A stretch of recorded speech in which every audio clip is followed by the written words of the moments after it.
안녕하십니까. 행복연금술사입니다. 실전 경영기획 공부 두 번째 시간을 갖도록 하겠습니다. 오늘은 지난번에 홍대리가 이제 저한테 와서 상의를 한 내용입니다. 뭐냐 그러면 이번에 신입 직원을 이제 채용하게 됐는데 사장님 말씀이 가능한 조기에 그리고 즉시 써먹을 수 있는 그런 직원을 좀 신입 직원으로 뽑자. 이제 이렇게 얘기를 했답니다. 물론 이제 그 사장님 입장에서 보면 그 직원을 뽑아가지고 교육을 시켜서 실무를 시킬 수 있을 정도로 이렇게 수준을 올리는데 시간이 많이 걸리면 그건 되게 이제 좀 불편한 상황이 되는 거는 이제 뭐 이해가 충분히 됩니다. 그런데 이제 그 홍 대리가 이제 생각을 할 때 과연 그게 맞느냐? 신입 직원이라면 그래도 이제 당장 써먹을 수 있는 특정 어떤 그 기술이나 어떤 특정 역량이 뛰어나다. 이거보다는 장기적인 관점에서 이제 그 성장 가능성이라든지 어떤 태도 뭐 이런 것들도 또 되게 중요한 부분이 아니냐. 그래서 이제 이 신입 직원을 과연 그런 식으로 뽑는 게 좀 의문이다. 이렇게 이제 질문을 저한테 했습니다. 제가 이제 바로 이야기를 했죠. 나도 이제 홍 대리 생각에 동의를 한다. 한 표를 주겠다. 이거는 이제 사장님 지시는 좀 내가 볼 때는 좀 성급하다. 이제 우물가에서 숭늉을 찾는 그런 방법인 것 같다. 부작용이 좀 우려가 된다. 홍 대리 생각대로 뭐 이런 이야기를 제가 해줬습니다. 이 부분에 대해서 이제 대부분의 지금 강의를 들으시는 분들도 아마 홍 대리하고 비슷한 생각을 할 겁니다. 그런데 또 다른 측면에서 보면 왠지 그냥 뭐 사람만 좋다고 해서 나중에 뭔가 잘 될 그런 가능성이 많다고 해서 또 직원을 뽑는 것도 좀 왠지 좀 실전용으로 혹은 현실성 측면에서 뭔가 좀 너무 좀 아니지 않느냐 이런 생각이 들 수도 있습니다. 당장 이제 신입 직원 와가지고 이제 뭐 비둥비둥거리면 그것도 이제 옳은 모습은 아니죠. 이게 사실은 이제 인사 정책의 문제입니다. 인사 정책.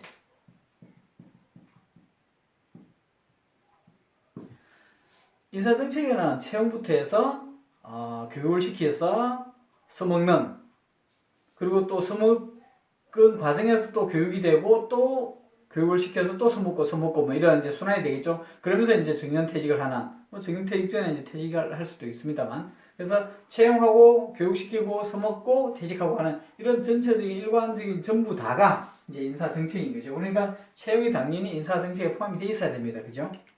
그러면 인사 정책이 있으면 당연히 사장님이 뭐 이번에는 이런 인물을 뽑자, 뭐 다음에는 그럼 이런 인물을 뽑자, 뭐 그 다음에 또 다른 인물을 뽑자 이렇게 하지는 않겠죠. 왜냐면 인사 정책에 따라서 10년 대계 혹은 뭐 20년 대계에 따라서 이렇게 쭉 일관성 있게 이제 해 나갈 것입니다. 그런 것들을 전반적으로 아는 게 경영기획 이제 전문가의 영역이고 또 경영기획의 또 어떤 뭐 중요한 어떤 부분이지만 지금은 이제 그런 전체적으로 거시적인 어떤 큰 틀에서 이야기는 일단 배제하고 채용에 대해서만 이야기를 좀 해봅시다. 인사 정책에서 이제 그런 게 있으면 그 인사 정책에 따라서 이제 채용이 이제 되어질 것이고 또 그것이 사실은 뭐 고정되어 있어서 불변하면 안 된다라는 뜻은 아닙니다. 인사 정책이라는 것은 6개월 단위로 혹은 뭐 분기 단위로 바뀔 수도 있습니다. 뭐 상황에 따라서 바뀔 수가 있죠. 회사 정책도 바뀌고 뭐 비전도 바뀌고 미션도 바뀌는 판에 인사 정책이라고 항상 뭐 불변일 수는 없습니다. 다만 인사 정책을 만들 때 마치 비전이나 미션을 만들 때처럼 적어도 5년이나 10년 뒤를 보고 만들어야 되는 거죠. 그거를 뭐 지금 만든다고 해서 당장 뭐 내년 신입 직원을 뽑을 때 혹은 뭐 당장 이번 인사 어떤 그런 시즌에서 인사 조치를 할 때 그 용도로 단기적으로 정책을 만든다는 거는 좀 안 맞는 거죠. 인사 정책이라는 것은 뭐 그런 면에서 이제 아까 인사 정책이 있으면 그 정책에 따라 지시를 한다는 얘기고요. 그러면 이제 홍 대리한테 이제 얘기를 했습니다. 인사 정책을 만든다고 했을 때 그러면 어떻게 만들어야 되겠느냐 인사 정책을 그거부터 한번 생각해 보자. 그러니까 무슨 말이냐면 사장님이 그런 지시를 했을 때는 인사정책이 없다는 것이고 인사정책이 없기 때문에 인사정책을 만들어 보자는 거죠. 그 만들어 보면 과연 사장님 지시가 리저브를 하냐 아니면 아니냐 이런 이제 판단을 할 수가 있겠죠, 그죠? 뭐 인사정책이 있어야 되니까. 그러면 인사정책의 기준,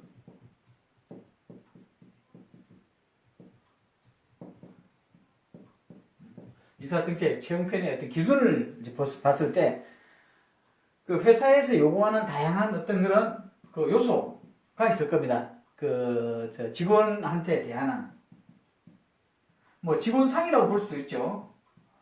뭐 이런 것들을 이제 한번 구상해야 되는데 다양한 요소들이 있을 수 있습니다. 그렇지만 크게 이제 두 가지를 한번 보자. 하나가 실력, 또 하나가 태도, 소양, 이런 그 두 가지를 보세요. 다른 것도 더 있을 수 있습니다. 그 조직에 따라서. 그리고 이 실력이라는 것도 마치 이제 수능처럼 전국에 한 60만 명을 막 1등부터 60등까지 쭉 이게 나래비를 씌우는 그런 실력은 아니죠. 그러니까 조직은 사업을 위해서 만들어진 것이고 그 사업은 아주 다양합니다. 그리고 동일한 사업이라고 하더라도 나중에 이제 이야기 되겠지만 업의 본질이 뭐냐에 따라서 또 많이 달라질 수 있습니다. 그래서 그런 전체적인 어떤 그런 조직의 상황이나 서비스나 상품이나 제품이나 비즈니스 모델이나 이런 것들을 고려했을 때 이제 어떤 실력을 요구하느냐가 나올 수 있습니다. 뭐 태도나 소양도 이제 마찬가지일 수 있습니다. 어떤 경우에는 굉장히 전통적인 그런 뭐 산업이 있을 수 있고 굉장히 첨단적인 산업이 있을 수도 있고 어떤 경우는 굉장히 대고객 서비스인 사업도 있을 수가 있고 또 어떤 경우에는 뭐 B2B 그러니까 뭐 고객이라는 게 일반 대중 대상일 수도 있고 전문적인 어떤 그 고객인 B2B를 대상으로 할 수도 있습니다. 그래서 많이 다를 수 있기 때문에 태도와 소양 또한 다를 수도 있습니다. 그런데 그 부분은 그 회사마다 조직마다 이제 어느 정도는 이제 알 수는 있겠죠. 그리고 이거 말고도 있을 수도 있겠지만 어쨌든 두 가지를 가지고 보자 이거죠. 하면 모든 조직 보면 태도도 높고 그러니까 실력도 높고 태도와 소양도 아주 좋은 우수한 이런 쪽에 이런 사람들을 이제 이게 0%에서 이게 100% 그러면 이런 영역에 해당되는 사람을 여기 있는 사람을 이제 뽑으려고 이제 하겠죠, 그죠? 그럼 만약에 이제 실력이 좀 떨어지고 태도는 좋은 사람이 있을 수가 있고요. 태도는 좀 떨어지지만 실력이 아주 좋은 사람이 있을 수가 있겠죠. 우리가 중요하게 생각해야 될 부분은 바로 이 부분입니다. 그 전국의 취업 준비생들이 모두 우리 회사만 바라보고 있지는 않습니다. 그래서 취업 대상자 그 100명 전부 다를 대상으로 우리가 선택할 수 있으면 논리적으로 여기에 있는 사람을 왜 뽑을 수도 있겠죠. 그 실력도 100점, 태도도 100점인 사람. 근데 이제 그런 경우는 없지 않습니까? 우리 회사가 이제 실력이 떨어질 수도 있고 아니면 그 개인이 우리 회사 말고 다른 데를 개인적인 어떤 선호에 따라서 이제 또 선택할 수도 있습니다. 그래서 이 부분이 있을 수가 없습니다. 그죠? 현실적으로. 그러면 태도와 소양을 포기할 것이냐? 실력은 포기할 것이냐? 그래서 실력을 만약에 굉장히 중시한다 그러면 태도는 좀 떨어지더라도 실력은 높은 이쪽 부분으로 이제 하겠죠.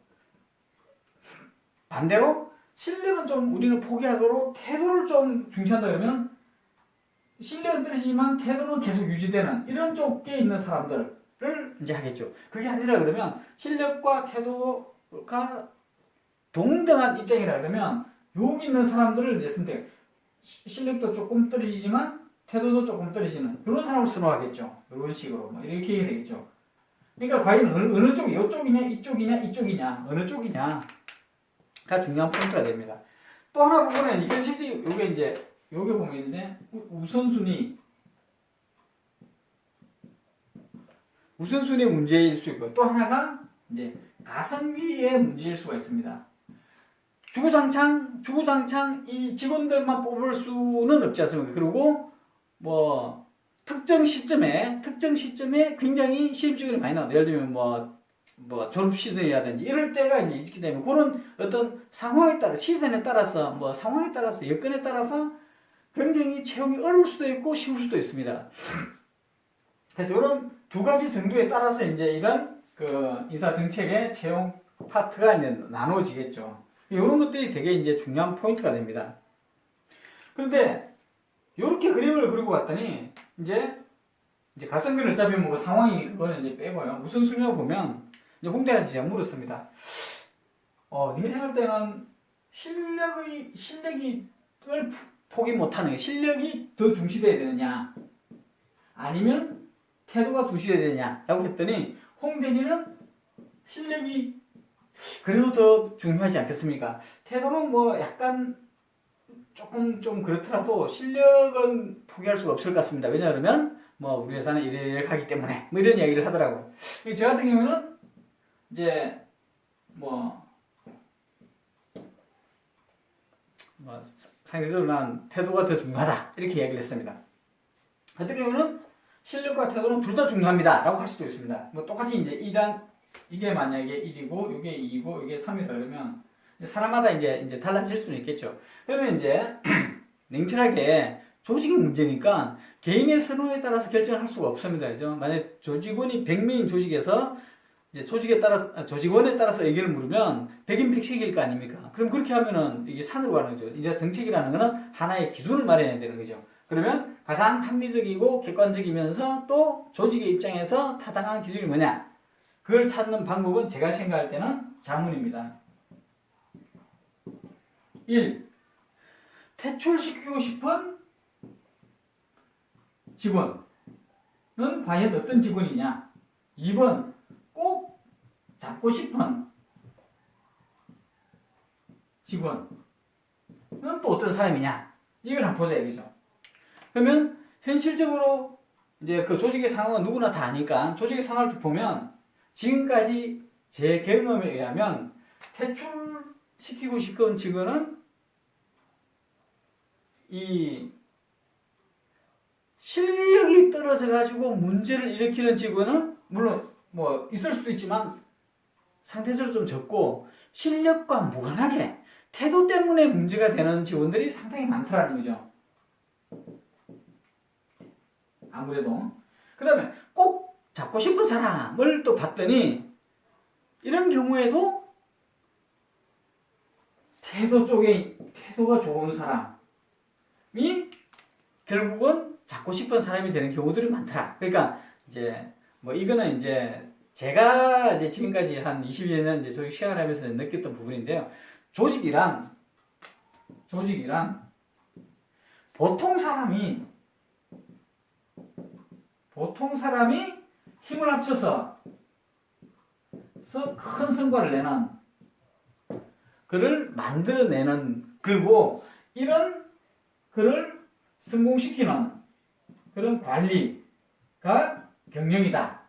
이제 저는 이렇게 이제 생각을 합니다. 그래서 이제 좀 전에 이런 이야기가 또 되어지는 것이고요. 그래서 꼭 잡고 싶은 직원의 경우에는 정말 태도가 좋아서 정말 성실히 열심히 애사심을 갖고 자기 일에 애정을 갖고 열정적으로 일을 해서 그게 상당 기간 동안 축적되어서 전문가가 되는 그런 경우들이 되게 많더라는 거죠. 그러니까 당장 태도가 좋아서 저 사람은 꼭 잡아야 되겠다가 아니라 태도가 좋은 사람이 나중에 봤더니 꼭 필요한 사람이 되는 경우들이 많더라는 거죠. 이제 이해가 되십니까? 그래서 이제 이런 자문을 해보면 물론 이 자문의 결과도 많은 사람이 다를 수 있습니다. 그렇지만 자문을 해보면 아마 비슷한 어떤 결론이 나올 겁니다. 그리고 이제 그런 비슷한 결론이 나와지면 그런 비슷한 결론들이 이제 계속 인사정책에 반영을 해서 그런 사람이 이제 채용이 되면 결국 그런 사람들이 많이 모여있는 그런 조직이 되겠죠. 그런 조직 문화가 되겠죠. 결국은 100명이 있는 조직이 100인 100색이 아니라 비슷한 사람들의 생각을 가진 뭐 개인의 삶이 아니라 조직에서요. 조직 생활에서요. 그런 사람이 만들어지는 거죠. 그걸 결국 이제 이런 경영 이런 데서 관리를 하는 겁니다. 뭐 요 기본적인 개념은 이제 이해가 되시겠죠. 요런 걸로 해서 이제 그 인사 정책을 만들어지면 이제 사장님의 생각에 따라서 과연 그게 맞느냐 틀리느냐. 제 기준으로 지금까지 이야기한 걸로 따지면 사장님 생각하고는 이제 많이 다르지요. 그죠? 그렇습니다. 또 하나. 처음이 이제 기준이고요. 두 번째가 이제 평가입니다. 평가 방법.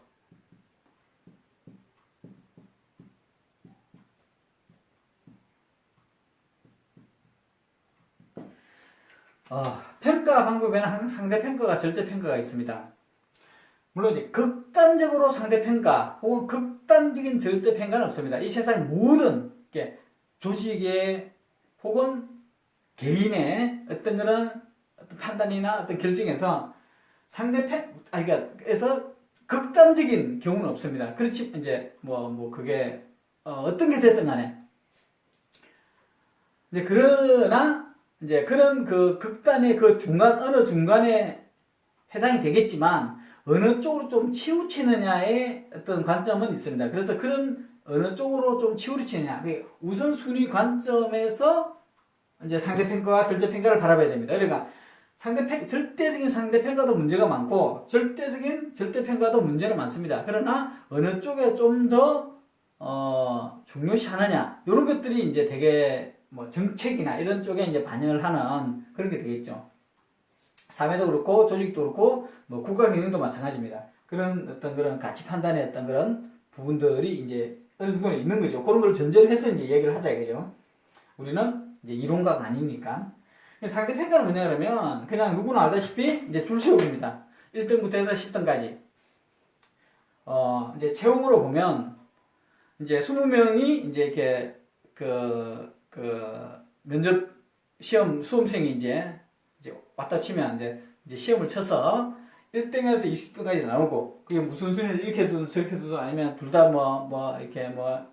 이렇게 균형 잡게 하든 아니면 조금 차이를 두든 간에 어쨌든 시험을 줘서 점수를 줘서 1등에서 20등까지를 만들고 만약에 이번에 지금 20명 중에서 이번에 채용 예정 인원이 5명이다 그러면 이제 1등에서 5등까지가 이제 채용이 되는 거죠. 기술적으로는 한 6등, 7등한테는 예비 합격. 그래서 만약에 1등에서 5등 중에서 최종적으로 최종 면접에서 이렇게 안 되면 6등, 7등까지 된다. 이러면 되겠지만 어쨌든 1등에서 5등까지 되는 겁니다. 절대평가는 어떤 기준이냐 그러면 똑같이 20명이 있다 그러면 우리 회사에 적합한 사람이 누구냐를 보는 거죠. 그래서 5명은 5명은 이렇게 그러니까 사전적으로 정해지지 않습니다.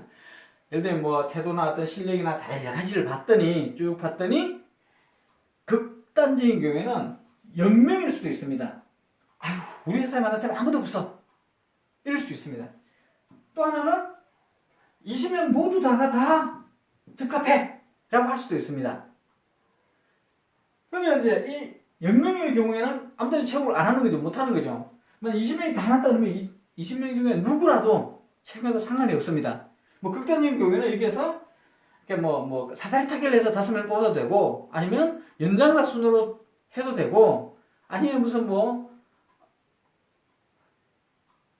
좀 이상한 이야기지만 이렇게 지역 안배를 해서 서울에 2명 전라도에 1명, 경상도 1명, 강원도에 1명 이렇게 해도 이제 이렇게 됩니다. 이거는 상관이 왜냐면 우리 회사에 충분할 수 있으니까요. 충분히 이제 퀄리파이드 된 거니까요. 일본의 어떤 그 회사 같은 경우에는 채용할 때도 이제 원서를 이렇게 선풍기 앞에 날려가지고 가장 멀리 가는 그 원서 그 사람이 이제 이 선발이 되고 그다음 팀장이나 이런 거 할 때도 그냥 그런 식으로 이렇게 이렇게 막 해서 이렇게 선발을 하는 그런 회사가 있답니다. 근데 그 회사가 굉장히 성공적인 그런 어떤 지속 성장을 하는 회사랍니다. 그거는 이제 나중에 이제 우리가 다시 논의를 해봅시다. 채용이 중요한 것인지 아니면 채용 이후에 인력 운용이 중요한 것인지. 저도 사실은 채용보다는 인력 운용이 더 중요하다고 생각하는 사람이니까 그런 식의 인사도 전혀 문제가 없다고 저는 생각합니다. 확신합니다. 근데 그 차이는 알겠죠. 근데 이제 대부분의 경우를 보면 사실 상대평가를 많이 합니다. 상대평가를 해서 가능하면 조금이라도 더 좋은 사람 이런 관점에서 보면 상대평가에 유리할 수 있습니다. 그런데 이게 왜곡이라든지 아니면 부작용이 있을 수 있다는 거죠. 특히나 인사정책에서 이런 식의 어떤 종합적인 판단이 아니라 단지 실력이나 이런 걸로만 이제 혹은 다른 어떤 요소 스펙이라든지 이런 걸로 해서 막 점수를 줘가지고 하면 정말로 우리 회사의 조직원으로서 혹은 뭐 가족 같은 그런 쪽으로서 같이 일할 수 있는 사람인지 아닌지를 이제 강구할 수 있는 거죠. 그럼 이제 굉장히 외국 가능 부작용이 있다는 거죠. 그래서 저는 절대평가가 되게 중요한 의미가 있다고 생각합니다. 이제 왜 이런 말씀을 드리나 그러면 실제로 요즘 같은 그런 취업이 어려운 시대에는 그 응시자 대부분이 다 퀄리파이드 되어 있습니다. 사실은 실력적인 면에서는. 그러니까 우리 조직에 어느 정도로 잘 맞고 융합을 잘 할 수 있느냐 이런 쪽으로 이제 좀 중요성을 우선순위를 조금 더 전환을 하는 게 저는 좀 필요하지 않나 생각합니다. 그러려고 그러면 절대평가가 되게 중요한 부분입니다. 절대평가를 해서 퀄리파이드 되면 그 다음부터는 이제 다른 요인들로 이제 이 선발을 할 수가 있으니까요. 그러면 이제 이 왜곡이나 이제 부작용은 상대적으로 줄어든다고 저는 생각하고요. 그래서 제 같은 경우는 물론 이제 그 국내에서는 좀 어려울 수도 있을지 모르겠지만 그 채용을 전제로 한 인턴제, 그러니까 인턴을 뽑아서 한 3개월이나 6개월 일을 같이 해보고 최종적으로 이제 채용할지 말지 결정하는 거죠. 그런 부분도 상당히 저는 좀 뭐 좋은 방법이라고 저는 생각을 합니다.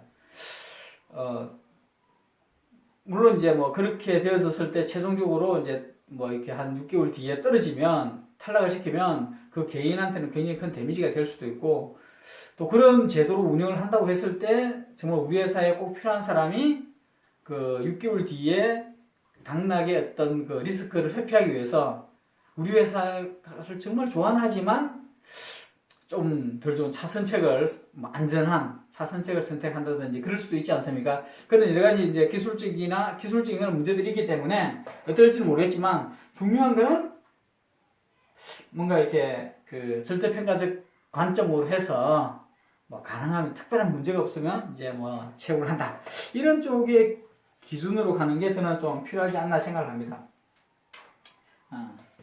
지우지 말고요. 그 다음에 좀 한번 진행해 보겠습니다. 그러면 이제 신입직원은 그렇다 치고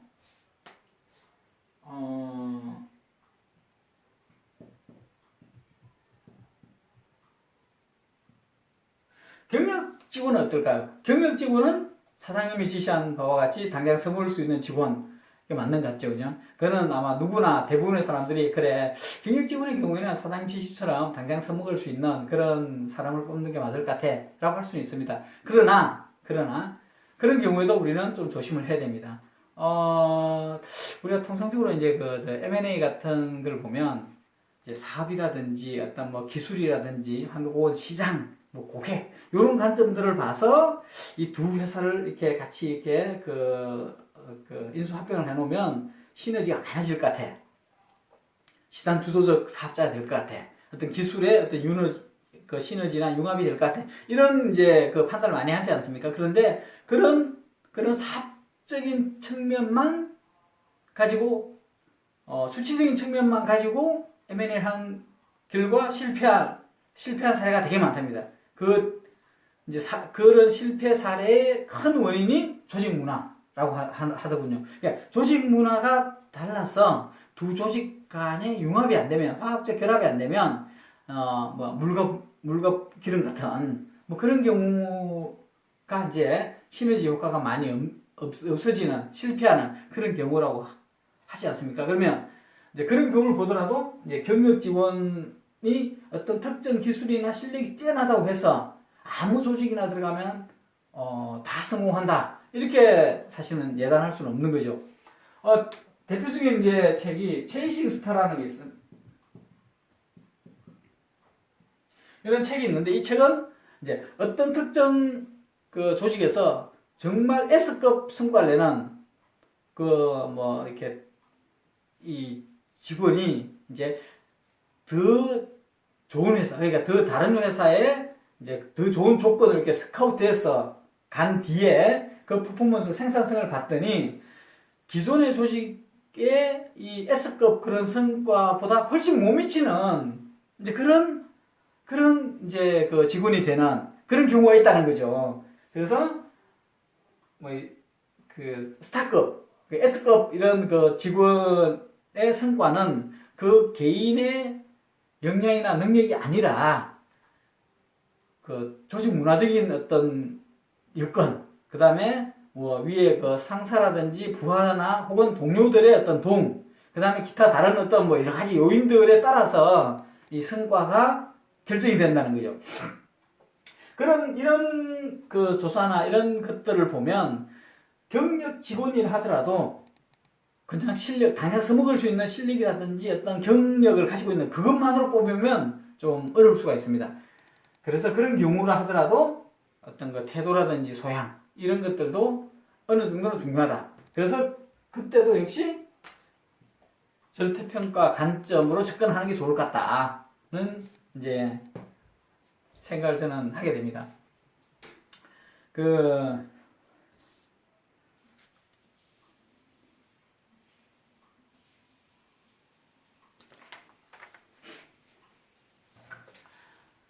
지금까지 이제 그 신입 직원이나 경력 직원의 채용에 대해서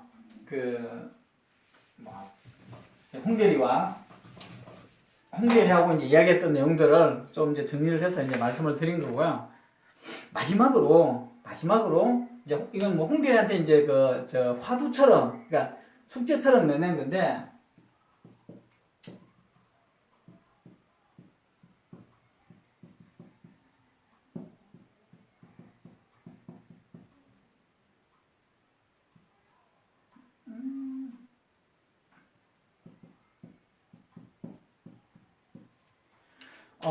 그러니까 채용의 문제와 그 다음에 인력 운영, 그러니까 뭐 키우고 그 다음에 어디 뭐 이렇게 어느 조직이나 팀에 이제 배치를 해서 뭐 이렇게 막 써먹는 이런 채용과 운영의 어떤 보면 과연 어느 것이 더 중요하냐, 그죠? 채용이 중요하다, 아니면 비슷하게 중요하다, 운영이 중요하다, 이런 이제 그 관점에서 우리가 한번 생각을 해볼 수가 있습니다.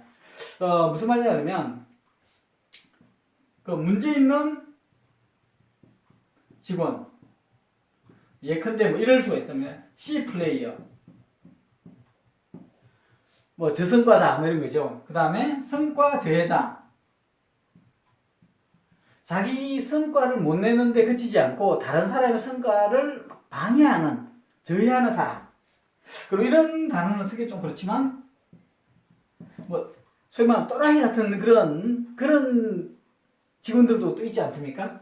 이런 어떤 좀 문제가 좀 있다고 생각하는 그런 조직 차원에서 혹은 뭐 조직 문화 차원이나 이제 다른 조직원 차원에서 이런 이제 있다는 사람이 봤을 때 과연 어떤 사람이 이런 사람이 되느냐, 그러니까 이런 사람이 되는 원인이 뭐냐, 이걸 한번 보자 이거죠. 그러면 애초에 문제가 있어.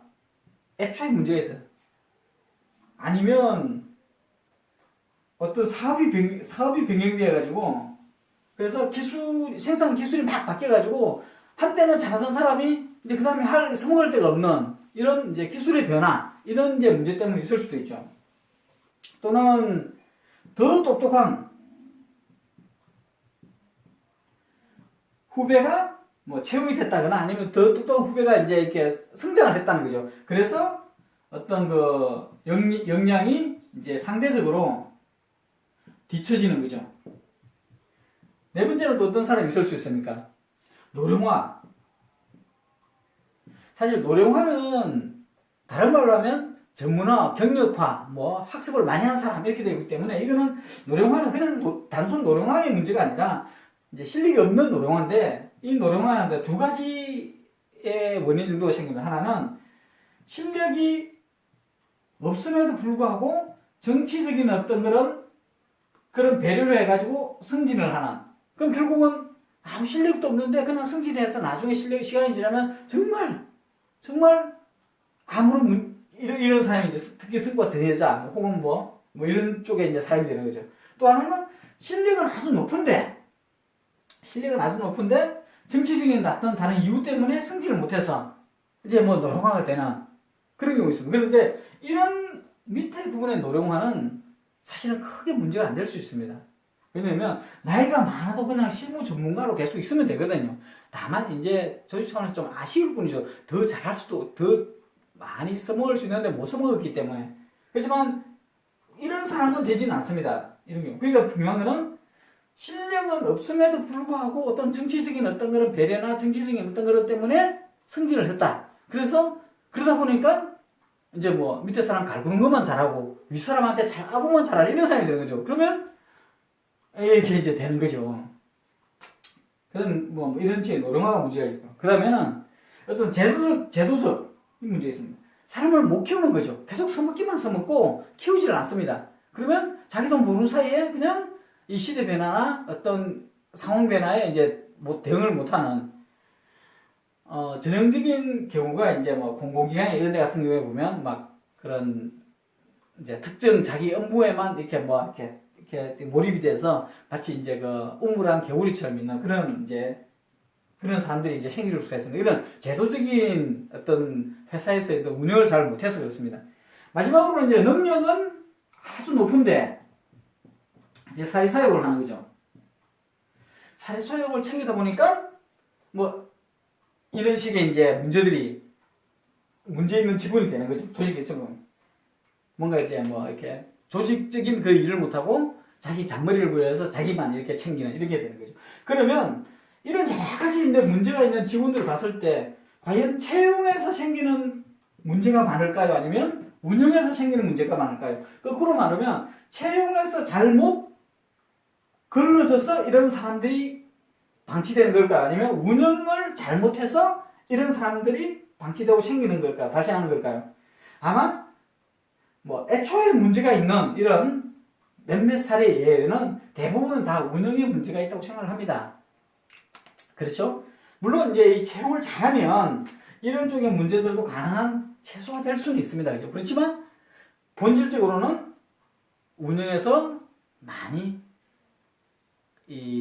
해줘야 되는 책임을 져줘야 되는 부분들입니다. 문제 있는 직원으로 이제 생기나 조직에 현실적으로 생기는 부분에서는 그래서 운영이 되게 중요한 이제 부분이 되는 거죠. 이게 이제 전체적으로 이제 홍대리하고 이야기했던 채용 부분의 이야기고요. 이제 요거 이야기가 끝나고 난 뒤에 한 그 이틀 뒤인가 다시 이제 그 홍대리하고 이야기를 한 게 채용의 이 성공 조건. 채용에는 어떤 실패도 하고 이제 성공도 할 수 있는데 실패를 낮추고 성공을 높일 수 있는 그 조건이 어떤 조건이 있을까에 대해서 이제 차를 한잔 마시면서 이야기를 한 게 있습니다. 그거는 이제 다음 그 강의 시간에 이제 한번 얘기를 하도록 하겠습니다. 고맙습니다.